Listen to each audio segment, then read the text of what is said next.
কর্মযোগ স্বামী বিবেকানন্দ পর্ব ১। কর্ম ও চরিত্রের উপর ইহার প্রভাব। কর্ম শব্দটি সংস্কৃত ক্রি ধাতু হইতে নিষ্পন্ন। ক্রি ধাতুর অর্থ করা, যাহা কিছু করা হয় তাহাই কর্ম। এই শব্দটির আবার পারিভাষিক অর্থ কর্মফল। দার্শনিকভাবে ব্যবহৃত হইলে কখনো কখনো উহার অর্থ হয় সেই সকল ফল, আমাদের পূর্ব কর্ম যেগুলির কারণ। কিন্তু কর্মযোগে আমাদের কর্ম শব্দটি কেবল কাজ অর্থেই ব্যবহার করিতে হইবে। মানব জাতির চরম লক্ষ্য জ্ঞান লাভ। প্রাচ্য দর্শন আমাদের নিকটে এই একমাত্র লক্ষ্যের কথাই বলিয়াছেন। মানুষের চরম লক্ষ্য সুখ নয়, জ্ঞান। সুখ ও আনন্দ তো শেষ হইয়া যায়, সুখই চরম লক্ষ্য, এরূপ মনে করা ভ্রম। জগতে আমরা যত দুঃখ দেখিতে পাই তাহার কারণ মানুষ অজ্ঞের মতো মনে করে সুখই আমাদের চরম লক্ষ্য। কালে মানুষ বুঝিতে পারে সুখের দিকে নয়, জ্ঞানের দিকেই সে ক্রমাগত চলিয়াছে। দুঃখ ও সুখ উভয়ই তাহার মহান শিক্ষক। সে শুভ ও অশুভ হইতে সমভাবে শিক্ষা পায়। সুখ দুঃখ যেমন আমাদের মনের উপর দিয়া চলিয়া যায়, অমনি তাহারা উহার উপর নানাবিধ চিত্র রাখিয়া যায়, আর এই চিত্র সমষ্টি বা সংস্কার সমষ্টির ফলকেই আমরা মানুষের চরিত্র বলি। কোনো ব্যক্তির চরিত্র লইয়া আলোচনা করিয়া দেখো, বুঝিবে উহা প্রকৃতপক্ষে তাহার মনের প্রবৃত্তি, মনের প্রবণতা সমূহের সমষ্টি মাত্র। দেখিবে সুখ দুঃখ দুই সমভাবে তাদের চরিত্র গঠনের উপাদান। চরিত্রকে এক বিশেষ ছাঁচে ঢালিবার পক্ষে ভালো মন্দ উভয়েরই সমান অংশ আছে। কোনো কোনো স্থলে সুখ অপেক্ষা বরং দুঃখ অধিকতর শিক্ষা দেয়। জগতের মহাপুরুষদের চরিত্র আলোচনা করিলে দেখা যায় অধিকাংশ ক্ষেত্রে সুখ অপেক্ষা দুঃখ তাহাদিগকে অধিক শিক্ষা দিয়াছে। ধনৈশ্বর্য অপেক্ষা দারিদ্র অধিক শিক্ষা দিয়াছে। প্রশংসা অপেক্ষা নিন্দারূপ আঘাতই তাহাদের অন্তরের অগ্নি প্রজ্বলিত করিতে অধিক পরিমাণে সাহায্য করিয়াছে। এই জ্ঞান আবার মানুষের অন্তর্নিহিত। কোনো জ্ঞানই বাহির হইতে আসে না, সবই ভিতরে।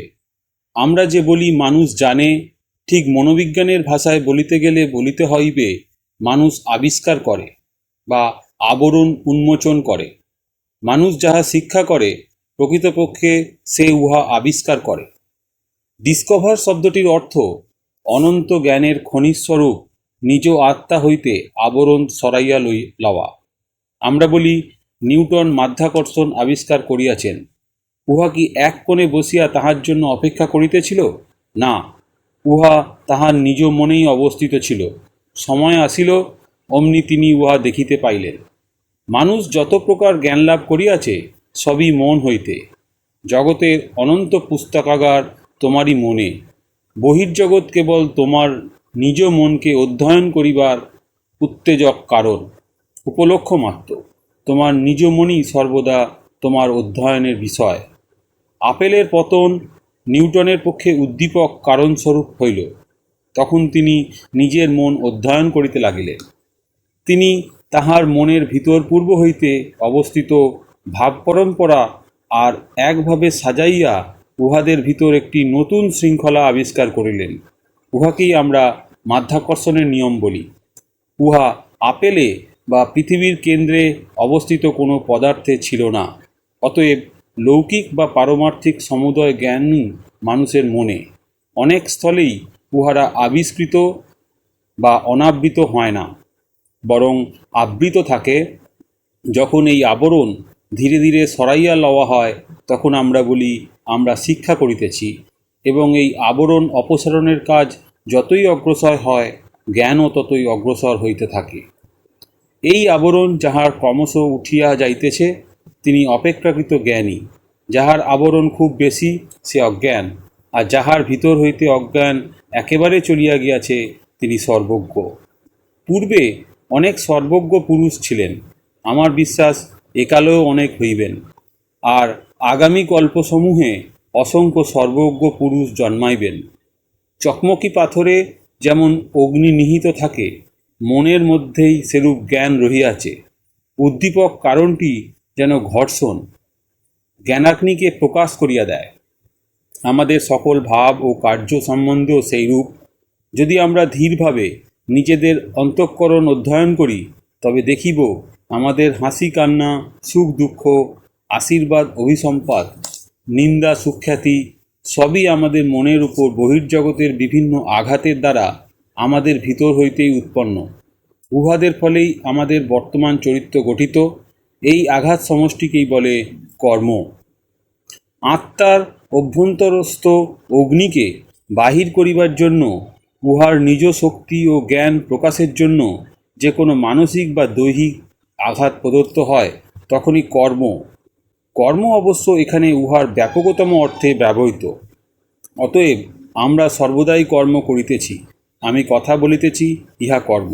তোমরা শুনিতেছ, তাহাও কর্ম। আমরা শ্বাস প্রশ্বাস ফেলিতেছি, ইহা কর্ম। বেড়াইতেছি, কর্ম। কথা কইতেছি, কর্ম। শারীরিক বা মানসিক যাহা কিছু আমরা করি, সবই কর্ম। কর্ম আমাদের উপর উহার ছাপ রাখিয়া যাইতেছে। কতগুলি কার্য আছে, সেগুলি যেন অনেক ক্ষুদ্র ক্ষুদ্র কর্মের সমষ্টি।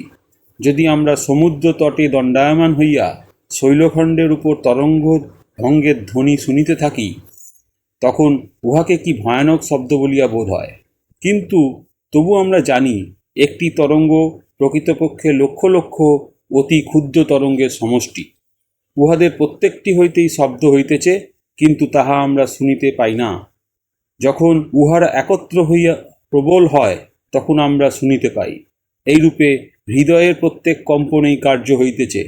কতগুলি কার্য আমরা বুঝিতে পারি, তাহারা আমাদের ইন্দ্রিয়গ্রাহ্য হইয়া ধরা দেয়, কিন্তু কতগুলি ক্ষুদ্র ক্ষুদ্র কর্মের তাহারা সমষ্টি। যদি তুমি কোনো ব্যক্তির চরিত্র যথার্থ বিচার করিতে চাও, তবে তাহার বড় বড় কার্যের দিকেই দৃষ্টি দিও না। অবস্থা বিশেষে নিতান্ত নির্বোধ বীরের মতো কার্য করিতে পারে। যখন কেহ অতি ছোট ছোট সাধারণ কার্য করিতেছে, তখন দেখো সে কিভাবে করিতেছে। এইভাবেই মহৎ লোকের প্রকৃত চরিত্র জানিতে পারিবে। বড় বড় ঘটনা উপলক্ষে অতি সামান্য লোকও মহত্বে উন্নীত হয়, কিন্তু যাহার চরিত্র সর্বদা মহৎ, প্রকৃতপক্ষে তিনিই মহৎ। সর্বত্র সর্বাবস্থায় তিনি একই প্রকার। মানুষকে যত প্রকার শক্তি লইয়া নাড়াচাড়া করিতে হয়, তন্মধ্যে যে কর্মের দ্বারা তাহার চরিত্র গঠিত হয়, তাহাই সর্বাপেক্ষা প্রবল শক্তি। মানুষ যেন একটি কেন্দ্র, জগতের সমুদয় শক্তি সে নিজের দিকে আকর্ষণ করিয়া লইতেছে। ওই কেন্দ্রেই উহাদিগকে দ্রবীভূত করিয়া একাকার করিতেছে, তাহার পর একটি বৃহৎ তরঙ্গাকারে বাহিরে প্রেরণ করিতেছে। এইরূপ একটি কেন্দ্রই প্রকৃত মানুষ। তিনি সর্বশক্তিমান, সর্বজ্ঞ, আর তিনি তাহার নিজের দিকে সমগ্র জগৎ আকর্ষণ করিতেছেন। ভালো মন্দ, সুখ দুঃখ সবই তাহার দিকে চলিয়াছে এবং তাহার চতুর্দিকে সংলগ্ন হইতেছে। তিনি ওইগুলির মধ্য হইতে চরিত্র নামক মহাশক্তি গঠন করিয়া লইয়া উহাকে বহির্দেশে প্রক্ষেপ করিতেছেন। তাহার যেমন ভিতরে গ্রহণ করিবার শক্তি আছে, সেইরূপ বাহিরে প্রক্ষেপ করিবার শক্তিও আছে। আমরা জগতে যত প্রকার কার্য দেখিতে পাই, মনুষ্য সমাজে যত প্রকার আলোড়ন হইতেছে, আমাদের চতুর্দিকে যে সকল কার্য হইতেছে, সবই চিন্তার প্রকাশ মাত্র, মানুষের ইচ্ছার প্রকাশ মাত্র। ছোট বড় যন্ত্র, নগর, জাহাজ, রণতরী সবই মানুষের ইচ্ছার বিকাশ মাত্র। এই ইচ্ছা চরিত্র হইতে উদ্ভূত, চরিত্র আবার কর্ম দ্বারা নির্মিত। ইচ্ছার প্রকাশ কর্মের অনুরূপ। প্রবল ইচ্ছাশক্তি সম্পন্ন যে সকল মানব জগতে জন্মিয়াছেন, তাহারা সকলেই প্রচণ্ড কর্মী ছিলেন। তাহাদের এত ইচ্ছাশক্তি ছিল যে তাহারা জগৎকে ওলটপালট করিয়া দিতে পারিতেন। ওই শক্তি তাহারা যুগ যুগ ব্যাপী নিরবিচ্ছিন্ন কর্ম দ্বারা লাভ করিয়াছিলেন। বুদ্ধ বা যিশুর মতো প্রবল ইচ্ছাশক্তি এক জন্মে লাভ করা যায় না। আর উহাকে পুরুষানুক্রমিক শক্তি সঞ্চারও বলা যায় না, কারণ আমরা জানি তাহাদের পিতারা কিরূপ ছিলেন। তাহারা যে জগতের হিতের জন্য কখনো কিছু বলিয়াছেন তাহা জানা নাই। যোসেফের ন্যায় লক্ষ লক্ষ সূত্রধর জীবনলীলা সংবরণ করিয়াছে, লক্ষ লক্ষ এখনও জীবিত আছে। বুদ্ধের পিতার ন্যায় লক্ষ লক্ষ ক্ষুদ্র রাজা জগতে ছিলেন। যদি ইহা কেবল পুরুষানুক্রমিক শক্তি সঞ্চারের উদাহরণ হয়, তবে এই ক্ষুদ্র সামান্য রাজা, যাহাকে হয়তো তাহার ভৃত্যেরা পর্যন্ত মানিত না, তিনি কিরূপে এমন এক সন্তানের জনক হইলেন, যাহাকে জগতের অনেক লোক উপাসনা করিতেছে। সূত্রধর ও তাহার সন্তান, যাহাকে লক্ষ লক্ষ লোক ঈশ্বর বলিয়া উপাসনা করিতেছে, এ দুয়ের মধ্যে যে প্রভেদ, তাহাই বা কিরূপে ব্যাখ্যা করিবে? বংশানুক্রমিক মতবাদ দ্বারা উহার ব্যাখ্যা হয় না। বুদ্ধ ও যীশু জগতে যে মহাশক্তি সঞ্চার করিয়াছিলেন, তাহা কোথা হইতে আসিল? এই শক্তি সমষ্টি কোথা হইতে আসিল? অবশ্য উহা যুগ যুগান্তর হইতে ওই স্থানেই ছিল এবং ক্রমশ প্রবল হইতে প্রবলতর হইতেছিল। অবশেষে উহা বুদ্ধ বা যিশুর নামে প্রবল শক্তির আকারে সমাজে আবির্ভূত হইল। এখনও ওই শক্তি তরঙ্গ প্রবাহিত হইয়া চলিয়াছে। এই সবই কর্ম দ্বারা নিয়ন্ত্রিত। উপার্জন না করিলে কেহ কিছু পাইতে পারে না, ইহাই সনাতন নিয়ম। আমরা কখনো কখনো মনে করিতে পারি ব্যাপারটা ঠিক এরূপ নয়, কিন্তু শেষ পর্যন্ত আমাদিগকে পূর্বোক্ত নিয়মে দৃঢ় বিশ্বাসী হইতে হয়। কোনো ব্যক্তি সারা জীবন ধনী হইবার চেষ্টা করিতে পারে, এজন্য সহস্র সহস্র ব্যক্তিকে ঠকাইতে পারে, কিন্তু অবশেষে বুঝিতে পারে সে ধনী হওয়ার যোগ্য নয়। তখন তাহার নিকট জীবন কষ্টকর ও জঘন্য বলিয়া বোধ হয়। আমরা আমাদের শারীরিক ভোগের জন্য অনেক কিছু সংগ্রহ করিতে পারি, কিন্তু আমরা নিজ কর্মের দ্বারা যাহা উপার্জন করি তাহাতেই আমাদের প্রকৃত অধিকার। একজন নির্বোধ জগতে সকল পুস্তক ক্রয় করিতে পারে, কিন্তু সেগুলি তাহার পুস্তকাগারে পড়িয়া থাকিবে মাত্র। সে যেগুলি পড়িবার উপযুক্ত শুধু সেগুলিই পড়িতে পারিবে, এবং এই যোগ্যতা কর্ম হইতে উৎপন্ন। আমরা কিসের অধিকারী বা আমরা কি আয়ত্ত করিতে পারি, আমাদের কর্মই তাহা নিরূপণ করে। আমাদের বর্তমান অবস্থার জন্য আমরাই দায়ী, এবং আমরা যাহা হইতে ইচ্ছা করি তাহা হইবার শক্তিও আমাদের আছে। আমাদের বর্তমান অবস্থা যদি আমাদের পূর্ব কর্মের দ্বারা নিয়ন্ত্রিত হয়, তবে ইহাই নিশ্চিত সিদ্ধান্ত হইবে যে ভবিষ্যতে আমরা যাহা হইতে ইচ্ছা করি আমাদের বর্তমান কর্ম দ্বারাই তাহা হইতে পারি। অতএব আমাদের জানা উচিত কিরূপে কর্ম করিতে হইবে। তোমরা বলিবে, কর্ম কি করিয়া করিতে হয়, তাহা আবার শিখিবার প্রয়োজন কি? সকলেই তো কোনো না কোনো ভাবে এই জগতে কাজ করিতেছে, কিন্তু শক্তির অনর্থক ক্ষয় বলিয়া একটি কথা আছে। গীতায় এই কর্মযোগ সম্বন্ধে কথিত আছে, কর্মযোগের অর্থ কর্মের কৌশল, বিজ্ঞানসম্মত প্রণালীতে কর্মানুষ্ঠান। কর্ম কি করিয়া করিতে হয় জানিলে তবেই কর্ম হইতে সর্বাপেক্ষা ভালো ফল পাওয়া যায়। তোমাদের স্মরণ রাখা উচিত, সকল কর্মের উদ্দেশ্য মনের ভিতরে পূর্ব হইতে যে শক্তি রহিয়াছে তাহা প্রকাশ করা, আত্মাকে জাগাইয়া তোলা। প্রত্যেক মানুষের ভিতরেই শক্তি আছে এবং জ্ঞানও আছে। এই সকল বিভিন্ন কর্ম যেন ওই শক্তি ও জ্ঞানকে বাহিরে প্রকাশ করিবার, ওই মহাশক্তিগুলোকে জাগ্রত করিবার আঘাত স্বরূপ। মানুষ নানা উদ্দেশ্যে কর্ম করিয়া থাকে। কোনো উদ্দেশ্য ব্যতীত কার্য হইতে পারে না। কোনো কোনো লোক যশ চায়, তাহারা যশের জন্য কার্য করে। কেহ কেহ অর্থ চায়, তাহারা অর্থের জন্য কার্য করে। কেহ কেহ প্রভুত্ব চায়, তাহারা প্রভুত্ব লাভের জন্য কার্য করে। অনেকে স্বর্গে যাইতে চায়, তাহারা স্বর্গে যাইবার জন্য কার্য করে। অপরে আবার মৃত্যুর পর নিজের নাম রাখিয়া যাইতে চায়। চীন দেশের রীতি, না মরিলেও কাহাকে কোনো উপাধি দেওয়া হয় না। বিচার করিয়া দেখিলে ইহা অপেক্ষাকৃত ভালো প্রথা বলিতে হইবে। চীনে কোনো লোক খুব ভালো কাজ করিলে তাহার মৃত পিতা বা পিতামহকে কোনো সম্মানজনক উপাধি প্রদান করা হয়। কেহ কেহ এই উদ্দেশ্যে কাজ করিয়া থাকে। কোনো কোনো মুসলমান সম্প্রদায়ের অনুগামীগণ মৃত্যুর পর একটি প্রকাণ্ড সমাধি মন্দিরে সমাহিত হওয়ার জন্য সমস্ত জীবন কার্য করিয়া থাকে। আমি এমন কয়েকটি সম্প্রদায়ের কথা জানি, যাহাদের মধ্যে শিশু জন্মিবা মাত্র তাহার জন্য সমাধি মন্দির নির্মিত হইতে থাকে। ইহাই তাহাদের বিবেচনায় মানুষের সর্বাপেক্ষা প্রয়োজনীয় কর্ম, এবং ওই সমাধি মন্দির যত বৃহৎ ও সুন্দর হয়, সেই ব্যক্তি ততই ধনী বলিয়া বিবেচিত হয়। কেহ কেহ আবার প্রায়শ্চিত্ত রূপে কর্ম করিয়া থাকে।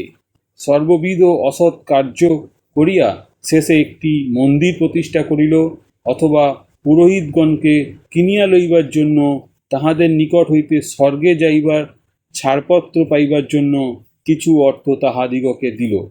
তাহারা মনে করে এইরূপ দানের দ্বারা তাহাদের পথ পরিষ্কার হইল, পাপ সত্ত্বেও তাহারা শাস্তি এড়াইয়া যাইবে। মানুষের কার্য প্রবৃত্তির বহু উদ্দেশ্যের কয়েকটি মাত্র বলা হইল। কর্মের জন্যই কর্ম করো। সকল দেশেই এমন কিছু মানুষ আছেন যাহাদের প্রভাব সত্যই জগতের পক্ষে কল্যাণকর। তাহারা কর্মের জন্যই কর্ম করেন, নাম যশ গ্রাহ্য করেন না, স্বর্গে যাইতেও চাহেন না। লোকের প্রকৃত উপকার হইবে বলিয়াই তাহারা কর্ম করেন।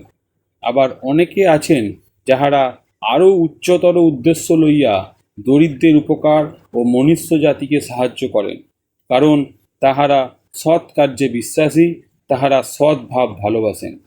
নাম যশের উদ্দেশ্যে কৃতকর্মের ফল কখনো সঙ্গে সঙ্গে পাওয়া যায় না। সচরাচর দেখা যায়, আমরা যখন বৃদ্ধ হই এবং আমাদের জীবন প্রায় শেষ হইয়া আসিয়াছে, তখন আমাদের নাম যশ হয়। কিন্তু যদি কেহ কোনো স্বার্থপূর্ণ উদ্দেশ্য ছাড়া কাজ করে, সে কি কিছুই লাভ করে না? হ্যাঁ, সে সর্বাপেক্ষা বেশি লাভ করে। নিঃস্বার্থ কর্মেই অধিক লাভ, তবে ইহা অভ্যাস করিবার সহিষ্ণুতা মানুষের নাই। সাংসারিক হিসাবেও ইহা বেশি লাভজনক। প্রেম, সত্য, নিঃস্বার্থপরতা এগুলি শুধু নীতি সম্বন্ধীয় আলংকারিক বর্ণনা নয়, এগুলি আমাদের সর্বোচ্চ আদর্শ, কারণ এগুলির মধ্যেই মহতী শক্তি নিহিত রহিয়াছে। প্রথমত, যে ব্যক্তি 5 দিন অথবা 5 মিনিট কোনো স্বার্থাভিসন্ধি ব্যতীত ভবিষ্যতের কোনো চিন্তা, স্বর্গলাভের আকাঙ্ক্ষা, শাস্তির ভয় অথবা ঐরূপ কোনো বিষয় চিন্তা না করিয়া কাজ করিতে পারেন, তাহার মধ্যে শক্তিমান মহাপুরুষ হইবার সামর্থ্য আছে। এই ভাব কার্যে পরিণত করা কঠিন, কিন্তু আমাদের অন্তরের অন্তঃস্থলে আমরা উহার মূল্য জানি উহা কত শুভ ফলপ্রসূ। এই কঠোর সংযমী শক্তির মহোচ্চ বিকাশ। সমুদয় বহির্মুখ কার্য অপেক্ষা আত্মসংযমেই অধিকতর শক্তির প্রকাশ। চতুরস্রবাহিত একটি শকট কোনো বাধা না পাইয়া পাহাড়ের ঢালু পথে গড়াইয়া যাইতেছে, অথবা শকট চালক অশ্বগণকে সংযত করিতেছে। ইহাদের মধ্যে কোনটি অধিকতর শক্তির বিকাশ? অশ্বগণকে ছাড়িয়া দেওয়া বা উহাদিগকে সংযত করা?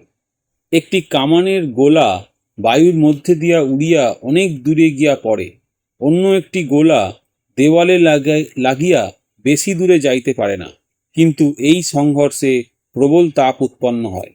এইরূপে মনে সমুদয় বহির্মুখ শক্তি স্বার্থের উদ্দেশ্যে ধাবিত হইয়া বিক্ষিপ্ত হয়। ওইগুলি আর তোমার নিকট ফিরিয়া আসিয়া তোমার শক্তি বিকাশে সাহায্য করে না, কিন্তু ওইগুলিকে সংযত করিলে তোমার শক্তি বর্ধিত হইবে। এই সংযম হইতে মহতী ইচ্ছাশক্তি উদ্ভূত হইবে, উহা খ্রিস্ট বা বুদ্ধের মতো চরিত্র সৃষ্টি করিবে। অজ্ঞ ব্যক্তিরা এই রহস্য জানে না, তথাপি তারা জগতের উপর প্রভুত্ব করিতে চায়। নির্বোধ ব্যক্তি জানে না যে সে যদি কাজ করে এবং কিছুদিন অপেক্ষা করে, তবে সমুদয় জগৎ শাসন করিতে পারে। সে কয়েক বৎসর অপেক্ষা করুক এবং এই অজ্ঞান সুলভ জগৎ শাসনের ভাবকে সংযত করুক। ওই ভাব সম্পূর্ণ চলিয়া গেলেই সে জগৎ শাসন করিতে পারিবে। অনেক পশু যেমন কয়েক পদ অগ্রে কি আছে তাহার কিছুই জানিতে পারে না, আমাদের মধ্যে অনেক কি অল্প কয়েক বৎসর পরে কি ঘটিবে তাহার কিছুই অনুমান করিতে পারে না। আমরা যেন একটি সংকীর্ণ বৃত্তের মধ্যে আবদ্ধ, ইহাই আমাদের সমুদয় জগৎ। উহার বাইরে আর কিছু দেখিবার ধৈর্য আমাদের নাই। এইভাবেই আমরা অসাধু ও দুর্বৃত্ত হইয়া পড়ি। ইহাই আমাদের দুর্বলতা, শক্তিহীনতা। কিন্তু অতি সামান্য কর্মকেও ঘৃণা করা উচিত নয়। যে ব্যক্তি উচ্চতর উদ্দেশ্যে কাজ করিতে জানে না, সে স্বার্থপর উদ্দেশ্যেই নামযশের জন্যই কাজ করুক। প্রত্যেককে সর্বদাই উচ্চ হইতে উচ্চতর উদ্দেশ্যের দিকে অগ্রসর হইতে হইবে এবং ওইগুলি কি তাহা বুঝিবার চেষ্টা করিতে হইবে। কর্মেই আমাদের অধিকার, ফলে নয়। ফল যাহা হইবার হউক, ফলের জন্য চিন্তা করো কেন? কোনো লোককে সাহায্য করিবার সময় তোমার প্রতি সেই ব্যক্তির মনোভাব কিরূপ হইবে সে বিষয়ে চিন্তা করিও না। তুমি যদি কোনো মহৎ বা শুভ কার্য করিতে চাও, তবে ফলাফলের চিন্তা করিয়া উদ্বিগ্ন হইও না। কর্মের এই আদর্শ সম্বন্ধে আরও একটি কঠিন সমস্যা আসিয়া পড়ে। তীব্র কর্মশীলতার প্রয়োজন। সর্বদাই আমাদের কর্ম করিতে হইবে। আমরা 1 মিনিটও কর্ম না করিয়া থাকিতে পারি না। তবে বিশ্রাম কোথায়? জীবন সংগ্রামে একদিকে কর্ম, যাহার ক্ষিপ্র আবর্তে আমরা বিঘূর্ণিত, আর একদিকে সব ধীর স্থির, সবই যেন নিবৃত্তি উন্মুখ। চারিদিকে শান্তিময়, কোনরূপ শব্দ বা কোলাহল নাই। কেবল জীবজন্তু, বৃক্ষপুষ্প, পর্বতরাজি সমন্বিত প্রকৃতির শান্তিময় ছবি। এই দুইটির কোনোটিই সম্পূর্ণ চিত্র নয়।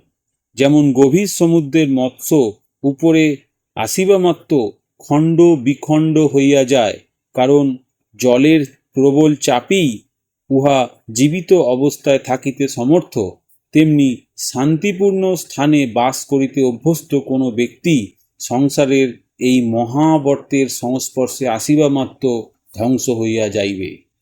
আবার যে ব্যক্তি কেবল সাংসারিক ও সামাজিক জীবনের কোলাহলেই অভ্যস্ত, সে কি কোনো নিভৃত স্থানে স্বস্তিতে বাস করিতে পারে? যন্ত্রণায় হয়তো তাহার মস্তিষ্ক বিকৃত হইয়া যাইবে। আদর্শ পুরুষ তিনি, যিনি গভীরতম নির্জনতা ও নিস্তব্ধতার মধ্যে তীব্র কর্মী এবং প্রবল কর্মশীলতার মধ্যে মরুভূমির নিস্তব্ধতা ও নিঃসঙ্গতা অনুভব করেন। তিনি সংযমের রহস্য বুঝিয়াছেন, আত্মসংযম করিয়াছেন। যানবাহন মুখরিত মহানগরীতে ভ্রমণ করিলেও তাহার মন শান্ত থাকে, যেন তিনি নিঃশব্দ গুহায় রহিয়াছেন, অথচ তাহার মন তীব্রভাবে কর্ম করিতেছে। কর্মযোগের ইহাই আদর্শ। যদি এই অবস্থা লাভ করিতে পারো, তবে কর্মের প্রকৃত রহস্য অবগত হইলে। কিন্তু আমাদিগকে গোড়া হইতে আরম্ভ করিতে হইবে। আমাদের সম্মুখে যেরূপ কর্ম আসিবে তাহাই করিতে হইবে এবং প্রত্যহ আমাদিগকে ক্রমশ আরও অধিক নিঃস্বার্থপর হইতে হইবে। আমাদিগকে কর্ম করিতে হইবে এবং ওই কর্মের পশ্চাতে কি অভিসন্ধি আছে তাহা দেখিতে হইবে। তাহা হইলে প্রায় সর্বত্রই দেখিতে পাইব, প্রথম প্রথম আমাদের অভিসন্ধি সর্বদাই স্বার্থপূর্ণ, কিন্তু অধ্যাবসায় প্রভাবে ক্রমশ এই স্বার্থপরতা কমিয়া যাইবে।